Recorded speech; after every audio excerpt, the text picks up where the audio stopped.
Welcome to National Pension Partners, where retirement planning meets peace of mind. Today, we're diving into the 412(e)(3 plan, also known as a fully insured pension plan. This isn't just any retirement plan. It's the gold standard for stability and guaranteed benefits. How does it work? Simple. It's funded exclusively by life insurance and annuity contracts. This means no market risks, no actuarial assumptions, just ironclad guarantees. Think of it like this. You're a small business owner who hates surprises. The 412(e)(3 plan gives you predictable, stable contributions every year. Your future benefits are backed by insurance contracts, so you know exactly what you're getting. No guesswork, no headaches. But there's more. These plans are designed to maximize your contributions and offer significant tax advantages. And with National Pension Partners, you're not just getting a plan, you're getting a team of experts, attorneys, CPAs, actuaries, all dedicated to making your retirement as secure as possible. We provide personalized consulting, ensuring that your plan is tailored to your specific needs. Best part, initial consultations and proposals are absolutely free. $0, zero commitment. So if you want a retirement plan that's as reliable as your morning coffee, head over to nationalpensions.com. With the 412(e)(3 plan, your future is in safe hands. Retirement planning never sounded so thrilling. Perfect for small business owners who like their finances as predictable as Monday mornings. Stable contributions, ironclad guarantees, and serious tax advantages. It's the trifecta of financial security. And with National Pension Partners, you get a team of brainiacs, attorneys, CPAs, actuaries, ensuring your retirement is as secure as Fort Knox. Oh, did we mention the free consultations?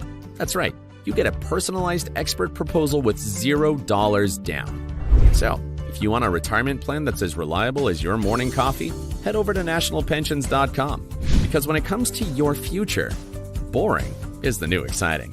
Retirement planning never sounded so thrilling. For more details, check out National Pension Partners at nationalpensions.com. Retirement planning never sounded so thrilling.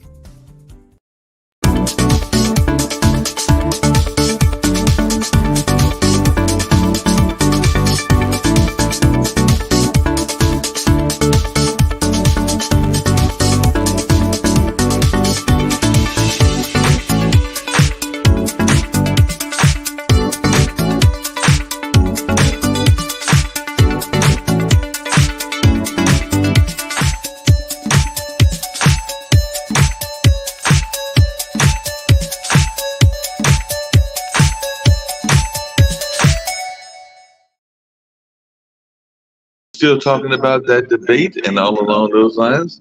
So it ought to be interesting to see what's going on in that space. And I'm sure we'll have lots of interesting conversations. I'll try to get to the news and see what's happening in that regards as well. But definitely a lot's going on in the world as always. And we're just checking into it and letting you know what's happening and how things are going and what's going on in the world. Of course, people are still talking about the debate and trying to figure out who won and who lost, but the majority of the people seem to think that Vice President candidate Kamala Harris won the debate a couple of days ago, and they're still dealing with the campaigns. As a matter of fact, I think later on this afternoon, she'll be in Greensboro, North Carolina. So, of course, North Carolina is a major swing state and all along those lines. So it ought to be interesting to see how she does when she makes that appearance and all along that kind of space. So, like I said, a lot of folks are trying to figure out the nature of what's going on with the campaign and who will be the president in 2025. Of course, 2025 is another major year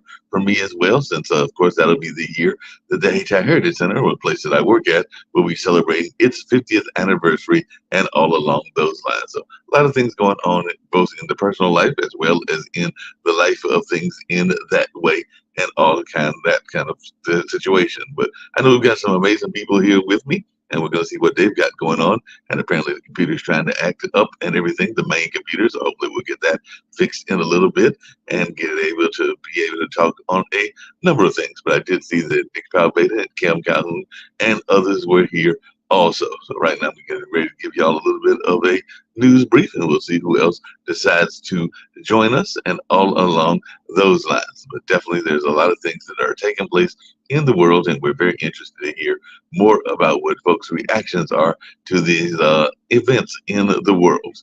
The death toll has climbed to 199 in Vietnam as the typhoon's aftermath is bringing flash floods. As a matter of fact, they're saying it's even over 199. Looks like it may have risen to 226. So definitely a lot of folks are passing in that area because of that typhoon. UN is saying that an Israeli airstrike killed 6 of its staff. So that's something else that is going on as well. So it looks like that attack took place. And it looks like it was a strike on a Gaza school that was sheltering displaced Palestinians, according to rescuers, and all along those lines. And Alberto Fujimori, a former president of Peru, who was convicted of human rights, has died at the age of 86. So that's something else that folks are paying attention to in the Middle East and all along those lines. And Blinken is pledging $700 million in aid to Ukraine. That's right, in Kyiv, and the U.S. and the U.K. diplomats are offering aid, but no breakthrough or strikes into Russia as of yet. But that's what they're saying. The U.S. and the U.K. are pledging almost $15 billion to help Ukraine during a diplomatic visit to Kyiv. So it does look like a lot of support is going on into that area as well. And Russia has hammered the Ukrainian rail and transport hubs near key fronts. So we're seeing that in the news as well. And it looks like the Pope is traveling from one of the world's poorest countries to one of the world's richest, that being Singapore. And of course, he's warning of AI dangers and is urging for fair wages for migrants on his Singapore visit. So that's something else we're seeing as well. And we want to know about political leadership in other parts of the world. And, we had a lot of candidates for the nomination for both the Democrats and the Republicans. Well, apparently there are 9 candidates that are vying for Japan's leadership. That's right. They're gearing up for a Wild West leadership race. So it does look like there might be some efforts to have some new leaders in Japan as well. So definitely that'll be something interesting to see how that plays out. And Putin has ordered his Vladimir Putin has ordered his troops to defeat the Ukrainian invasion of Kursk by October 1st. They just attacked. So I guess he was giving them a serious deadline and all along those lines. And definitely the Islamists have gained in Jordan, and this is apparently reflecting public anger over the Gaza war. And Islamists has scored big in Jordanian elections, which was held in the shadow of the Gaza war. And looks like Polish Americans, as we know, got a shout out. The Polish American Pennsylvanians got a shout out from Kamala Harris after that debate that took place a couple of days ago as well. And Australia has stripped medals from military commanders over Afghanistan war crime allegations. So it looks like they have stripped some people in that area. And French Prime Minister Barnier needs 4 types of ministers if he's going to survive. So they're trying to figure out how he's going to survive and what kind of ministers he will need and all along those lines. So that's just some of the news that I'm seeing in the world and all along those lines. Let's see what we got in the U.S. And then I know Nick will bring in the panelists. I may try to get off and see what's going on the main computer, if I can get it up and running to join the conversation and everything. But Tropical Storm Francine has unleashed flooding rainfall and gusty winds as it's driving its area into Louisiana. So I do know that had some guests on yesterday on the online dinner party. He was from Louisiana. He was a playwright and a actor and other things as well, even an artist. And he did manage to get on the show. We had a good conversation, that being Brian Eglin and everything. And a longtime GOP pollster is saying Trump's campaign is over after the debate. Don't know if I'm ready to call it a victory in that sense. You still got to get the people out to vote, and all along those lines, even Taylor Swift and others have said that, even when they made their own endorsements. But voters are giving Harris the debate win, but are praising Trump on policies and everything like that. That's according to Fox, and they did admit that she got under his skin. So definitely we'll see what folks have to say about that. and a billionaire is undertaking the first civilian spacewalk. And of course, there are big moments in that as well. And of course, those South California wildfires are still going on as well. And the manhunt is still going on there in Kentucky as it intensifies with the Kentucky highway shooting suspect who is continuing to evade the police. And definitely the Ohio governor is pushing back on Trump's false claims about immigrants in his state. So there's definitely a lot of conversation about that.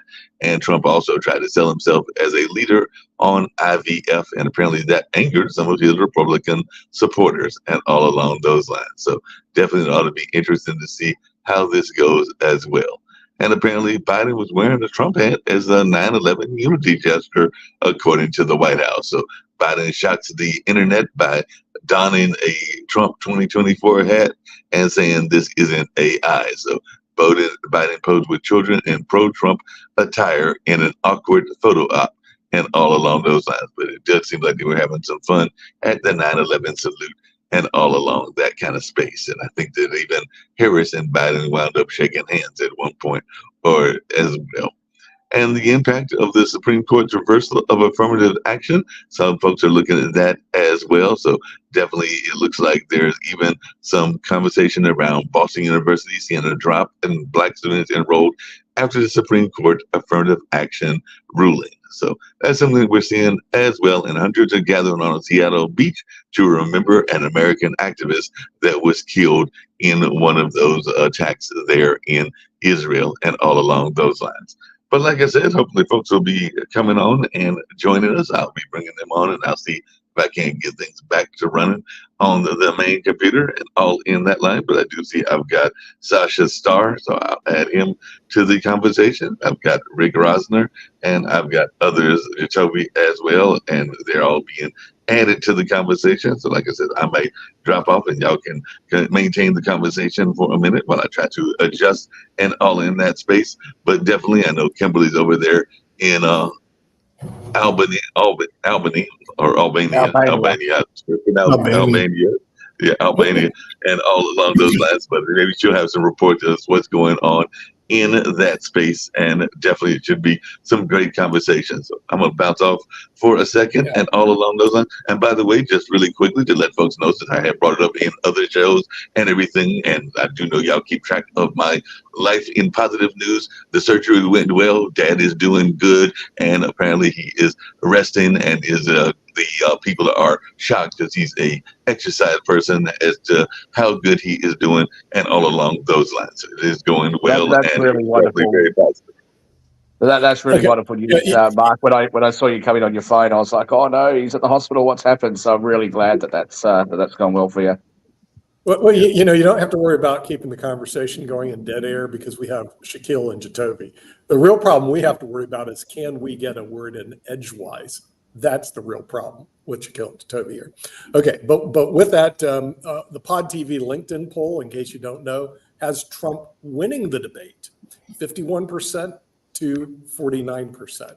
So for all those people who think Trump lost the debate, it's because they're listening to the liberal media, who already coronated Queen Kamala without an election, of course, and made her the queen. And they don't listen to mainstream media like LinkedIn that basically said it was almost a tie. But they actually, today, after over 1,064 people chimed in, it's actually 51-49 Trump. Go on. You don't have to listen. Can I wait?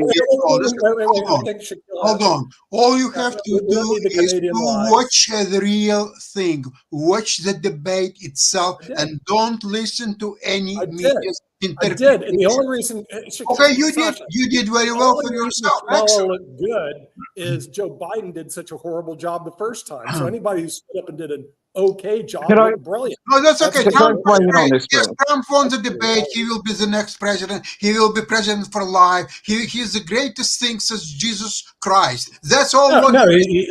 He's running against a country that has been overridden by bureaucrats. I fight these people every day. Great point. Okay?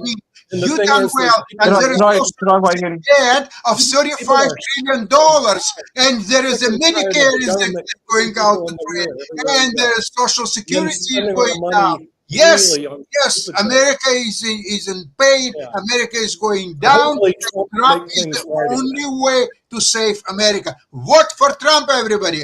Okay? Here is a Well, message. don't worry. They will, don't worry. Yeah, Shaquille, you're Okay, so firstly, Sasha, I mean, if you can contain your hatred for Trump and try to be objective, okay. I got a few phone calls today of people that watched my show with Joel Jamal, and then people watched this show, who said, "Didn't you say on Joel Jamal's show that Donald Trump won the debate, and then on World Edition you said Kamala Harris won the debate?" Let me just explain what I think is going on for a lot of people, and what I have been trying to express.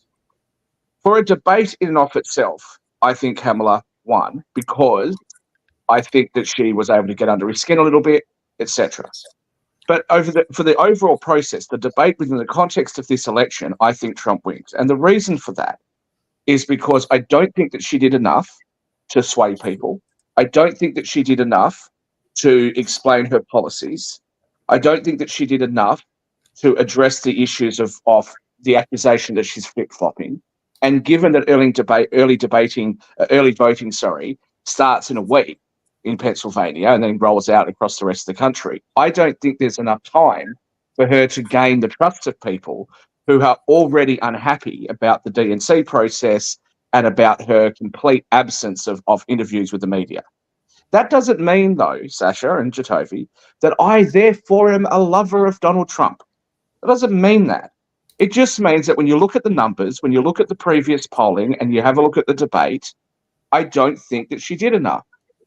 So when you go off on all these things, oh, Trump didn't answer the question because he sat in front of the TV for 2 hours. We get it. We already know what you're unhappy with him about. That's not the issue in the debate. That doesn't mean he doesn't answer the question. So, not everybody, and especially in a country of 350 million people or a world of 9 billion people, not everybody is going to see things the same way, and not everybody is going to come to the same conclusions. People are going to have different views. But when you get this upset at people having different views, and I'll just remind you that in this election, a lot of people, including Democrats, were saying that Biden shouldn't run again because of his age. What were we told? We were told, but Biden's age is of strength. That's his experience and he's energetic. Then he bows out, and the very same people that told us that his age was his strength tells us that Trump is too old and the Republicans should replace him. You can't have these sorts of inconsistent messages and not expect that there are going to be some people that are fed up.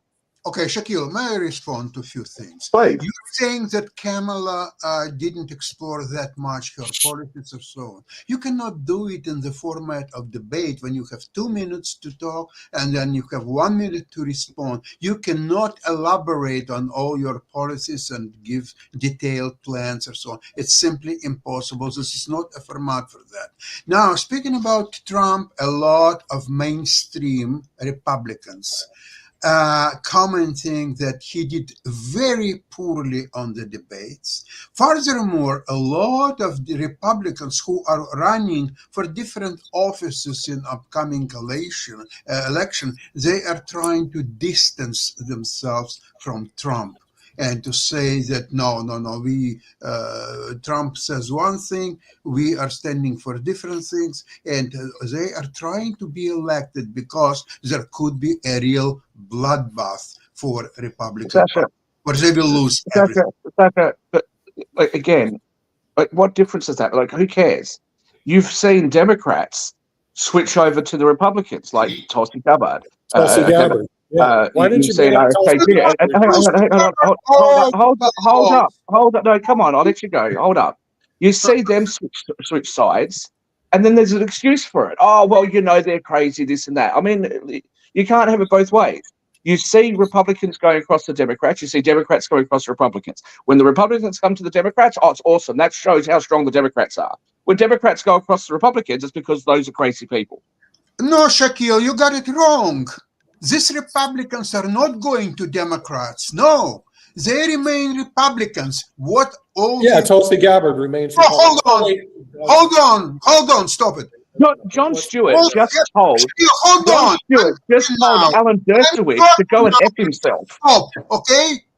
All what I said is that Republicans who are running for different offices during the same election, like governorships, Senate, House, they are trying, most of them, not all, but they are trying to distance themselves from Trump because Trump is a Right. losing In, candidate and he state will win governors their elections. and That's state all governors and there were state governors that were distancing themselves from Biden. But you didn't put any kind of emphasis on that when Biden was Oh, around. no, And as there for are Kamala Harris, we Biden. don't know. Everybody We was don't know whether there is any state politicians that want to be seen with her pushed Shaquille. because she's not giving any interviews. Yeah, When you say that the debate, Elon, when you say that the debate is not the place for her to outline. Biden to get out of the race. Don't tell me this. When you say that that the debate is not a place. Pelosi and all the other Democrats, they were pushing Biden out of the running. That's what They happened. only started pushing him out this horrible ticket of Trump and J.D. Vance. It's too late, babies. It's a payback time. Now you're on a losing game. They only started pushing him out after it was very clear that he was going to lose. They didn't do it beforehand. Beforehand, they were gaslighting everybody and calling their own supporters. They said, "Oh, the Democrats are just pearl clutchers," or whatever they said, right? These are and bedwetters and all this sort of stuff when they express any kind of concern about Biden. This is the thing: they are incapable of hearing any criticism, whether it be from people on the right, whether it be from people in the centre, or even if it is from people within their own parties. Okay, Absolutely I'm not sure agree. when you say that the debate is not the right place for her to express or for any candidate to express their policies, but yet the criticism of Donald Trump during the first debate was that he never actually explained his policies. He said he was going to go on a mass deportation campaign, but he never explained why. You can't have this both ways. And if you are going to have it like that, let me just say that maybe a place for her to express her policies is in TV interviews, which her and Waltz has refused to do, just point blank refused to do until they did that one with CNN. Okay. And another place they could do it is on their campaign website, which up until a couple of days before the debate had no policies on it. Maybe those are places that they could do it on. You've got people like one of the sheriffs in California who has endorsed Trump and explained his frustration at immigration. There's a lot of things that are going on. I think that when you are being one-eyed and only ever looking at it from the perspective of things that make Trump look bad, you are missing the picture and you are not understanding or even taking the time to understand why people feel differently. So just want Okay, Jacoby, 5 minutes. Just want to We'll give him 10. We can all take a break. And just want to point out what Sasha's trying to explain is very true. The problem that we're having is that we're having an argument of all or nothing. Yes, Kamala Harris won the debate. The majority of the people, the majority of commentators, the majority of the populace, the majority of the world has pointed out Kamala Harris won the debate. That's not saying that people don't think that Donald Trump won the debate. That's not saying that other people think different, that don't think differently. The problem in that disingenuous argument, arguing that, oh, well, you're only one-eyed, you're projecting in that argument. Talking about the whole, for example, what Sasha's pointing out, there are a lot of actual Republicans that are jumping and actually jumping for and trying to campaign support Kamala Harris because they see Donald Trump as a danger.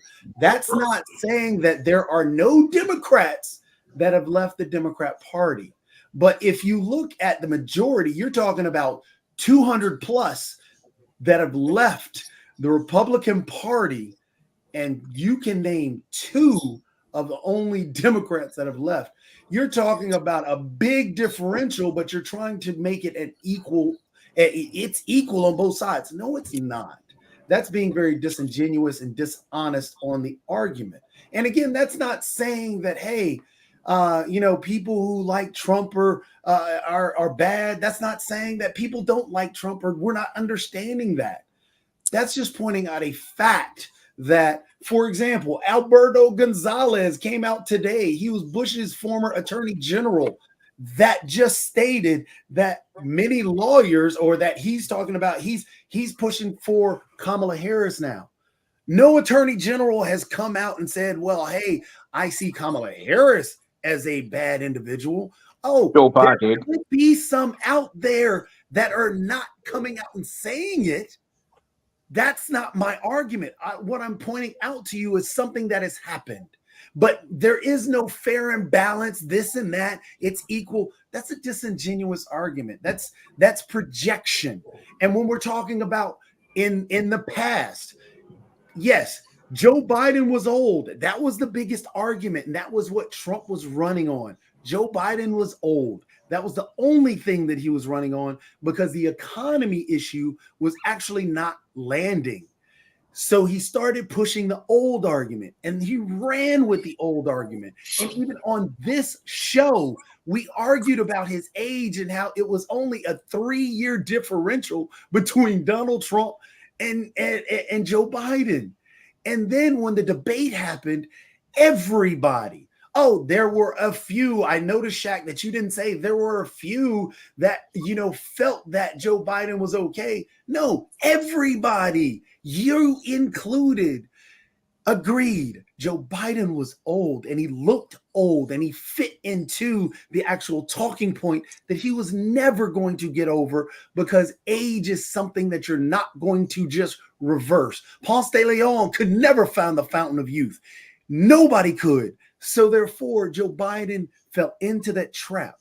After that debate, everybody again said he should drop out. If he's not, we're going to have to ride with him.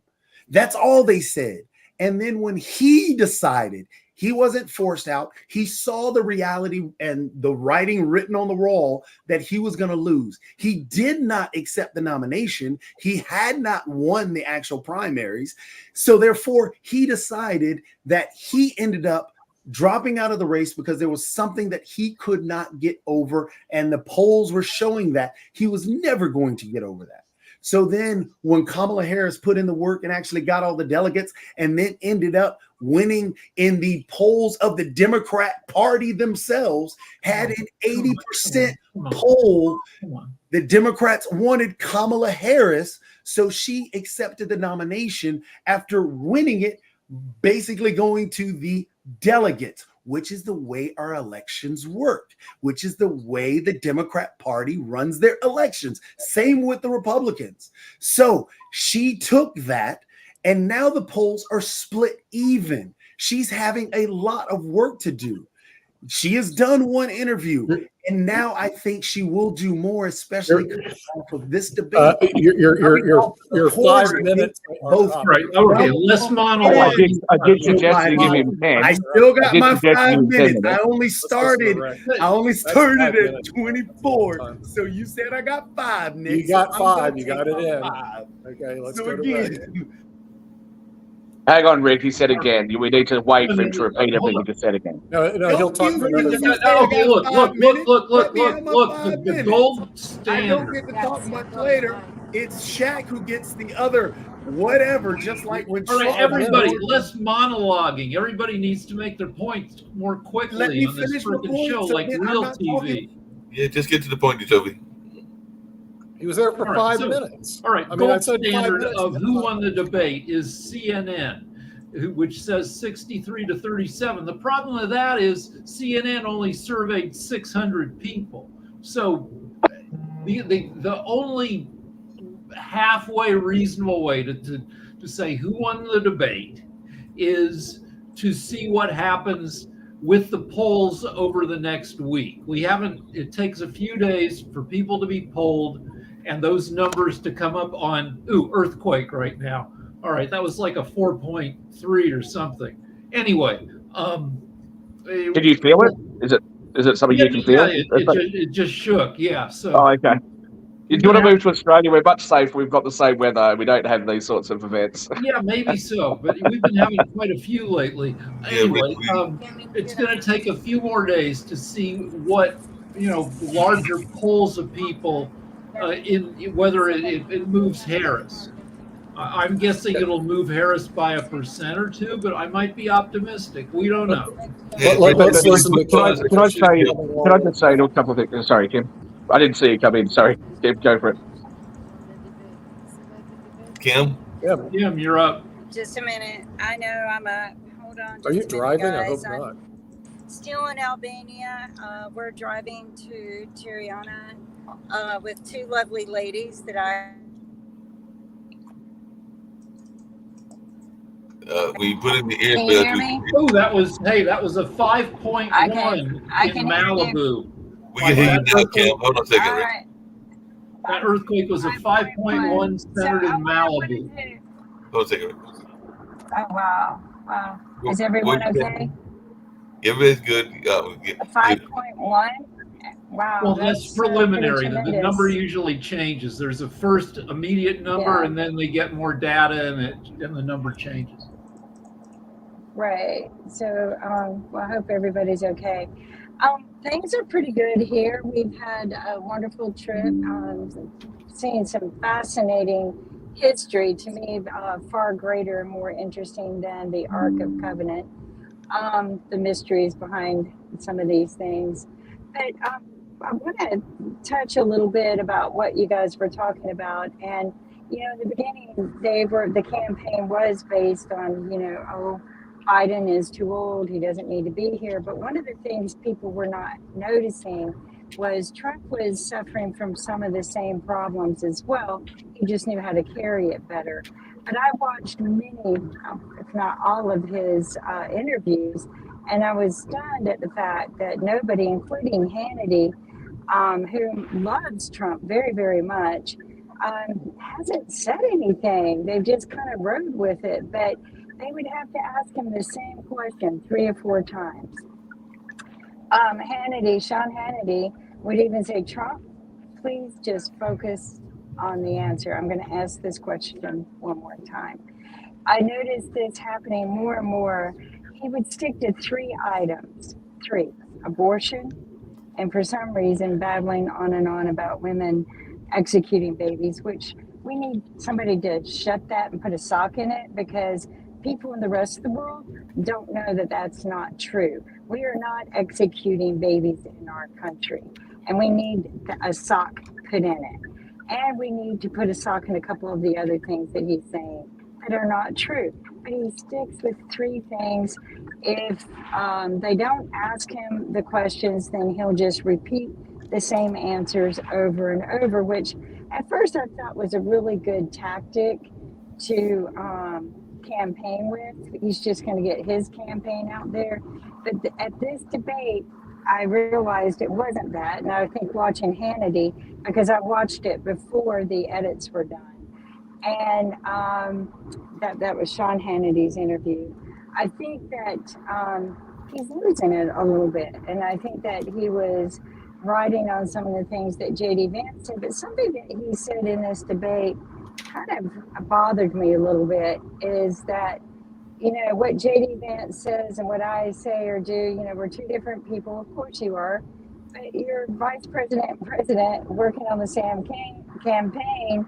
You need to have some of the same, same things going on. And that was concerning to me, because it sounds like he's trying to separate himself from J.D. Vance, which, that's his vice president. So I think people need to go back and look without watching commentaries, without watching people reviewing it and telling you what to think. I think people need to go and sit down and watch it just a little bit more closer. And you'll start seeing some of the things that I saw, where I was asking a few times, is he in denial or senile? Because they would ask him the same question over and over, and he would answer way over here with his agenda. And again, I thought that was a tactic that he was using. And now I'm seeing it's not. They've had a professor from one of the other universities do a review on both of them being too old for all problems that Biden had. This was a non-biased review. The guy was phenomenal in talking about how they both have, those kind of issues. They're both probably too old for office. but nobody wanted to admit it or see it. You know, Trump is a very good speaker in many ways, a rebel. People love that. People eat that up. And they will love him when he's 100 being a rebel. I see somebody who is having problems and struggling, and he can stick to 3 topics. Those are the 3 topics he can stick with.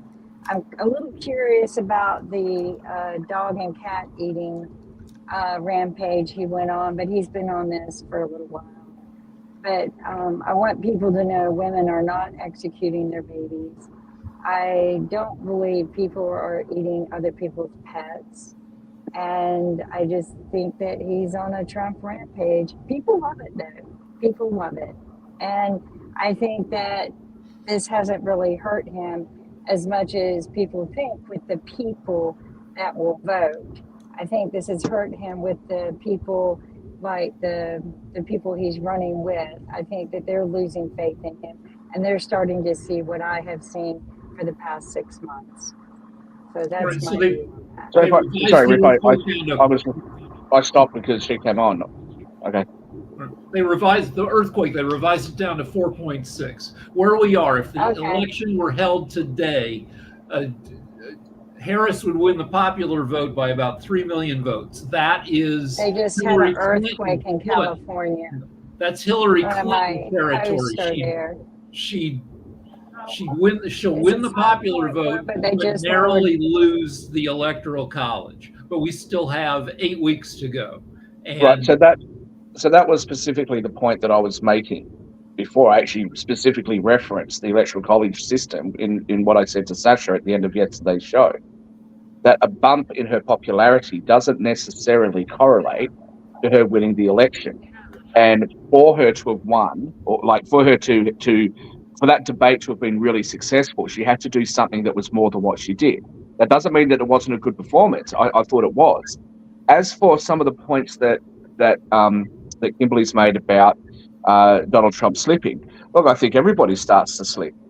But, you know, people have been saying stuff about Joe Biden. Like I, for example, was saying in 2020, something seems very off with Joe Biden. If you go back and look at his speeches, 10 years, 20 years ago, something seems very off. He was struggling to read the auto cue. Or the teleprompters. He was struggling like there was a phone number, I think it was 33033 or something, and when he went to say it, he just muddled it up. We have inalienable rights, and the thing. But okay, hang on. Okay, I know you're talking about. We don't want to talk about it anymore. That's over. It's over. Well, I'm responding, and I'd like to. I'm responding. We're looking at a different situation. Okay, fair enough. Fair enough. If you are going to tell me, excuse me, Mark, Kimberly, if you are going to put parameters on how I am allowed to respond to you, then I think that I should know that in advance. Because I think I have every right otherwise to be able to. I think I have every right otherwise to compare 2 different things. Okay, so I'm going somewhere with it. I'd appreciate it if I had the time to be able to actually express what I want to. All along these last 4 years, what we have seen is people saying that there isn't a problem with Biden. I think it is very disingenuous to now expect Republicans to start picking on Donald Trump when Democrats have turned a blind eye, and not only that, but have argued with their own supporters when they have pointed this stuff out with Biden. What has changed? Nothing, except for that Biden had a terrible debate performance. So I don't think that flies. And as for him only giving the same 3 or 4 answers, I'm only speculating like you are. The 3 major topics which come up in the polling is immigration, inflation, and crime. Now, what Trump, I believe, is doing is tying all of those issues back to immigration and bad policy, in his opinion, of the Biden administration. That's what he's doing. And that's why his answers you can ask him almost anything, and his answers always came back to that. If that's a good strategy or a bad strategy, we'll find out at the election. As for his comments about abortion, this is one of his weakest spots with Democrats and especially with women. So, of course, he's going to come out and say a few things. Now, you've made the statement that America is not doing what was described, which is executing babies, and I think that that is absolutely correct. But the governor of Virginia has talked about things like this. He has put it in very, very brutal terms. And it is true that Walz actually removed protections for babies born alive after an abortion. Okay? So there is some issues there, and I think that you have to take those into consideration. Obviously, Trump has said that that Roe v. Wade needs to go back to the state. That's his position, and he's trying to defend it. And he leaves himself open to an attack from Democrats, and especially from Kamala Harris, who is going to say this should be a woman's choice, and he's denying people health care. Just really quickly along those lines, but I just want to say that we shouldn't be dealing with, comparing Biden and being old. The Republicans ran him into the ground. I think that's what Trump counted on, being able to campaign against, and thought it was going to be an easy road trip. And that's why he picked Vance, because Vance is. Then why don't you give the same credit to Trump? Why don't you give the same credit to Trump, who's been through all of things like no other president has, all of these prosecutions, all of these, nobody's been impeached twice. You say that Biden's tired because Republicans have run him into the ground. Well, what about Trump being tired because Democrats have run him into the ground? No, I didn't say he got tired because I said that I got tired of it. I'm just saying that Republicans ran him into the ground and Democrats are running Trump into ground. I just think we need to stop at this point and just take a long look at what's really going on. And I think here's what's really going on Twitter. John Hamm is trending because he's just endorsed Harris, and people are throwing up pictures of John Hamm not wearing underwear, which I guess he does quite a bit because it shows everything, and everybody's very excited about how well endowed John Hamm is. There you go. I'm sorry, who's John Hamm? He's the actor from Mad Men. The actor from Mad Men and everything. So it's another one of those celebrity endorsements and everything. But just really quickly, because I showed it I haven't shared it with everybody, but it's interesting to watch even how the social media plays, because I shared a couple of things. One, and I said I thought it was delusional, but I do read different news sources, including some very right conservative sources. And Patriot had this article that they felt that Trump had won. That's not what I shared with you, Toby. But there was also this commercial, like a meme, kind of what you're talking about, Rick, and everything. But it was a meme that showed Trump as being like almost like a Superman character, and Kamala as being a socialist devil, and everything along those lines. So there's ways that people are trying to pivot in their support silos. And I'll just say it that way, that a lot of people are in their support silos and they're trying to find ways to clean it up in a victory way in their thoughts and everything. That's well put. So Twitter has this thing called Grok, which is their graphics engine, where I think you have to pay for it, like subscribe. But people are throwing up like all these memes about Trump holding ducks and cats because to save them from people who want to eat them, and that's all. That's what AI is. AI is infiltrating the race in all sorts of goofy ways. How exciting! Let's get to Sasha. But 20 years ago, you'd have said a comic. What I want to add is that I don't think the commentators asked the right questions. I think that they left off a lot of very good, valuable questions and focused on a lot of things that drive us apart rather than unite us. And I blame that on the commentators. And I spoke with a couple of other people on this issue as well. And they felt the same way, that the commentators kind of let us down. You've got a little more than 90 minutes. Harris spoke for 37 minutes. Trump spoke for about 43 minutes. You're not going to. There's no way for that to satisfy everybody. It's just not enough time. But I'm tired of. I mean, we all know that January 7th happened. I'm tired of hearing, will he do that again? I'm tired of hearing about some of the things that they've repeated over and over. And this is a debate. They could have brought up more mathematical concerns. They could have even brought up what are we going to do to stop mass shootings at the schools, children killing children. They could have brought that I'm surprised they didn't bring up the debt.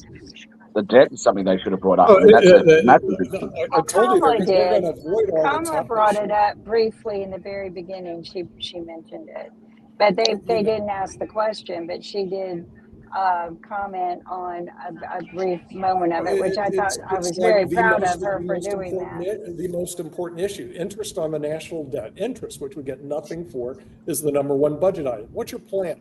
And just watch these two monkeys And they squirm. didn't. I mean, the thing is, they they didn't call ask it- that But question. you know, and they the should problem have. is, Nick, that they don't. Neither of them do. They give answers that aren't really like Trump is going to give an answer. Well, you know, it's immigration, or you know, something like that's where he's going to go. Like, his answer's not going to respond. But He's not gonna if you look respond. at Kamala Harris, she didn't really answer questions either. She was asked a question about, I think it was about immigration, to which she responded. And it worked because she got under Trump's skin, but she responded, well, there's all these people that leave Trump's, that you should go to Trump's rallies because people leave out of boredom and exhaustion and all this sort of stuff, right? It's not an answer to immigration. But of course, Trump then spent his time talking about, you know, how great his rallies are and how she's going to bust people in, and immigration never got answered, right? She was asked another question where she did a similar thing. She was asked a question about what is your plan to make things better for, you know, to help financially, you know, the people. And her answer was, well, I came from a middle-class family and I want to lift middle-class families up and I'm the only. That's not an answer. You know, Right. you know what I mean? So, but again, when Trump was asked the same question, his answer was, well, it's immigrants' fault. We've got to get rid of them, and you know, Biden and Harris are terrible. So yeah, I mean, they both do that. So if you ask them a question about debt or anything else with substance, they're not going to give you a substantive answer. You're I correct. think The she did commentators- answer it by saying that she wanted to support the startups and the small businesses Right. coming up and that's what she was saying. I grew up in middle class. I know what it's like to work in this country and make a living and make it hard. And I grew up with a woman who was an entrepreneur, and she said, and I want to support that kind of environment more. But She then why did don't? answer the question. But why don't? She But why did. stop It was there? very The well obvious. put. But the obvious question there, and it's one that I I don't have been understand. saying well outside of your politics. I've been saying this all over the Western world. If giving businesses, for example, an immediate write-off is a boost temporarily to the economy and makes it easier for small businesses, then why isn't that a permanent policy with a much larger cap? Why don't you just give them a $500,000 write-off, immediate tax deduction? It makes zero difference to the revenue of the government. The government will still receive the same amount of money over time, but it means that small business owners can recoup their investment quicker. And no politician that I have met anywhere in the Western world has ever said to me, that is such a good idea, I'm going to implement it. They all say to me, that's a really great idea. Yeah, well, I'll get some advice on that. That's all I hear from Americans, British, Australian, European, everybody. That's what I hear, both sides of politics. Yeah. Let's hear from Shaq, Jacoby. unless it's going to line their pockets, they're not going to go with it. Rick had his hand up first. All right, Rick- just quickly. So there have only been televised debates since 1960. So it's not like they're totally built into, you know, the election culture. If you want to get all your questions answered, you can do what they've done in previous election cycles, which is 3 debates and separated by topics: social policy, fiscal policy, foreign policy. But you're not going to get Trump to agree to do 3 debates. He did agree to do 3 debates. He agreed to do 3 debates with Biden. What do you mean? And then he's agreed to do the debates with Harris. Is he No, going to but- do? Like, Harris wants to do another debate. Do you really believe that Trump is going to turn down a debate that's going to be hosted by Fox? Does anybody really believe that? No. I don't Let's know. Let's listen to Jacoby. Toby's got a question, but before. There we go. Just to point out, he declined the debate after what happened at this debate with Kamala Harris. So Trump has already declined the debate. He said he didn't want to do any more, that Kamala Harris lost, and there's no reason for him to do any more. For him to do anymore. So he's declined to do a debate. He had started before saying that he would do it anytime, any place, but no longer is he wanting to do a debate. No. Also, we have to realize debates are performances. Debates, you're not looking for specified policies. Every politician who's gotten on the debate stage and actually gone down a specific policy proposal has lost. It is a performance. You're only going to get surface level from from Biden, from Trump, from Obama to Bush. Nobody's ever put out a specific policy regardless. So yes, what Kamala Harris did, she pivoted and moved away. What Trump tried to do was he tried to pivot and move away. Kamala Harris did a better job at pivoting, sounded more coherent in her pivots, and actually made a case. So as I've stated before, she won the debate based on how she performed. She looked presidential, sounded presidential, and actually led Trump where she wanted to go. Trump sounded angry, Trump yelled and sounded mad. Neither answered a direct question, but that, for me, is understandable. Neither gave detailed answers. That, for me, was understandable from understanding that a debate is no more than a performance and how they answer the questions. It was just that Kamala Harris did a better job on giving, number one, surface level answers, pointing it back to the people, but also leading Trump into traps where he took the bait every single time.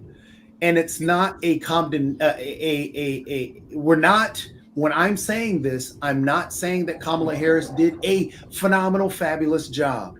Kamala Harris in the debate scale, I gave her a B+. I do think she could have gotten a little bit more detail, but she gave surface level answers. Trump, I gave an F because of how he answered, not the fact that he didn't give a specific answer to questions. Gave him an F because of how he answered, the things he lied on. It wasn't ABC's fault. It was Trump's fault. From the, lying about people, about women killing kids, and lying about people eating cats and dogs, to lie. I mean, he just went over and over and over with the lies. And that was a problem. And his tone was also a problem. Yeah, let's listen to Steve. He just came in. Yeah, Steve. Hey, yeah, sorry, folks. I just got back from a trip on the West Coast. I had to take the red eye in, so I'm not in the best of condition right now. But I will say, I just want to come in today. I'll try to start off the show tomorrow. I think that it was a very good debate for Vice President Harris. I think that a couple of things I noticed, he was kind of all over the place, really on the defensive. I think she came across more presidential, very calm, very ready to lead. And I think the big issues is, getting a little bit more specific on the opportunity economy, but she did talk about supporting small businesses. I think she seemed to be very tough on foreign policy and, had a good prosecutorial role, I think, as she is a prosecutor before she was a U.S. Senator and also Attorney General of North Carolina, of California. I will say, just to take a straw poll, I have independent Republican friends. I'm more of a moderate Democrat, been a top vote-getter in my jurisdiction for 4 elections in a row. And I have about 10 Republican friends that I know really, really well. I've had about 8 out of them call me and told me that based on the debate, they're voting for Vice President Harris. And I think President Trump is done. I think that he's going to lose this election. He picked the wrong vice president. I think that he's his own worst enemy. And I think we're going to see history made in a couple of weeks. She's going to be the first. And I think she's going to have an opportunity. She still has a lot of work to do. But I think one more performance like this, and these Republicans don't want to vote for a liberal senator, but one of them, who's a very conservative, just said that he thought she came across more presidential. He would not feel safe going to bed at night knowing Trump was in the White House. And as a conservative Republican who's never voted for a Democrat in his life, he is going to cast his vote for the Vice President of the United States. And I think there's a lot of Republicans that do that. I think Josh Stein's going to win because of that. And I think that the Republican Party is probably sitting there going, what the hell did we just do? Because I think you all just threw away the presidency. Hey, just really quickly. If the Republican Party felt that, don't you think he'd want to have the other debate? What? So that he's got time to, if the Republican Party actually felt that Trump did a terrible job and it was completely over for him, don't you think that they would encourage him to have another debate and say, absolutely have it, because we've been goading her into having another one, and now you know what she's going to do, and now you know what people don't like about your debate performance, so you've got time to recover from it?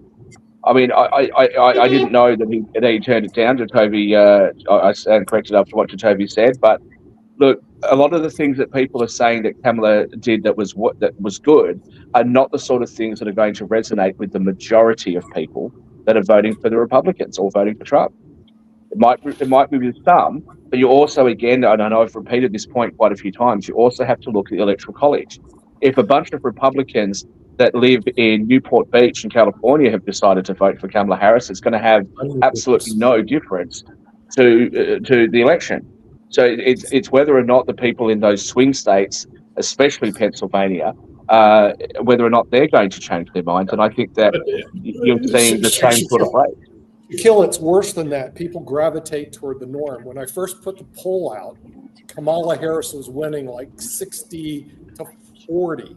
And then as time went by, it's now 51% Trump, 49% Harris. So as time goes by, this bump that Harris has is going to diminish. Watch. That's right, and that's what happens in the betting markets as well. The betting markets still have her as a favourite, but not by very much.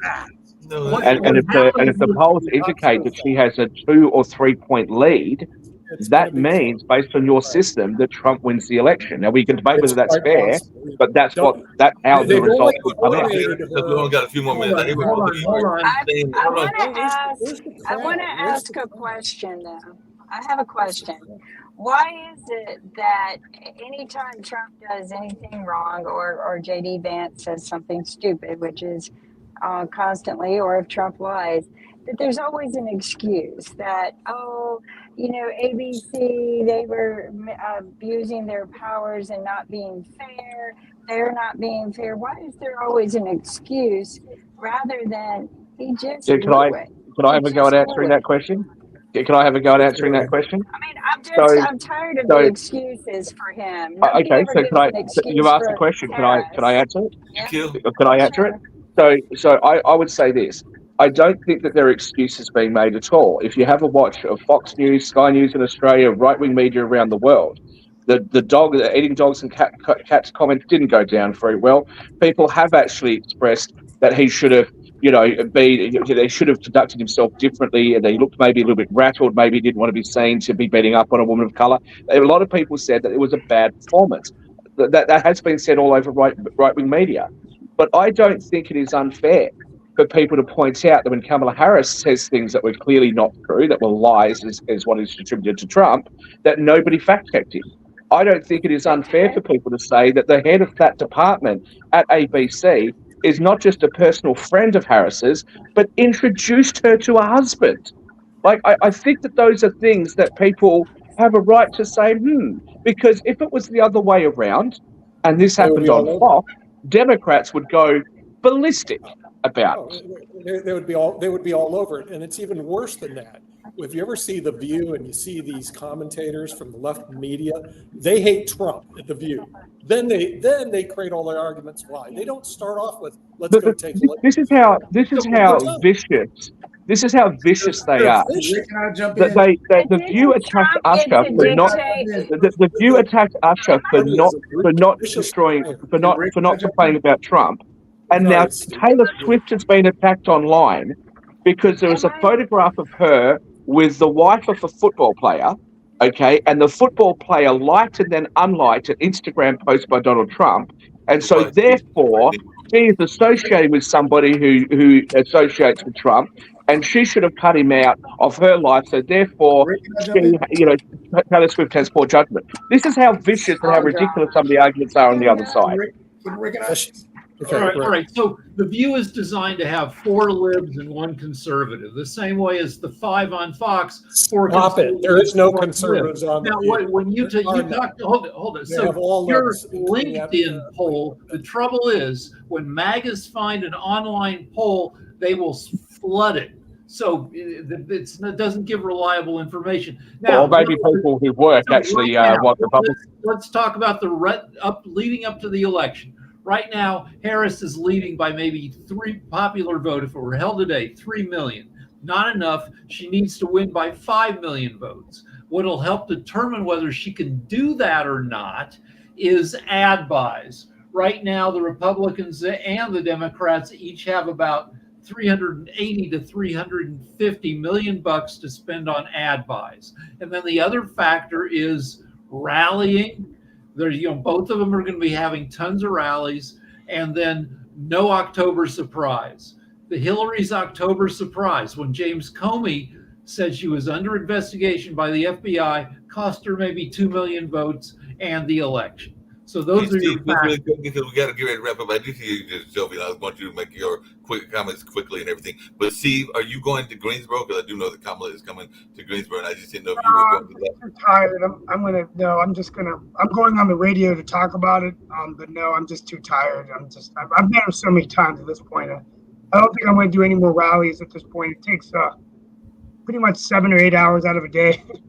So I'm going to get caught up with work, and I should be coming back to the Raleigh area, and I took a pass. That makes a lot of sense.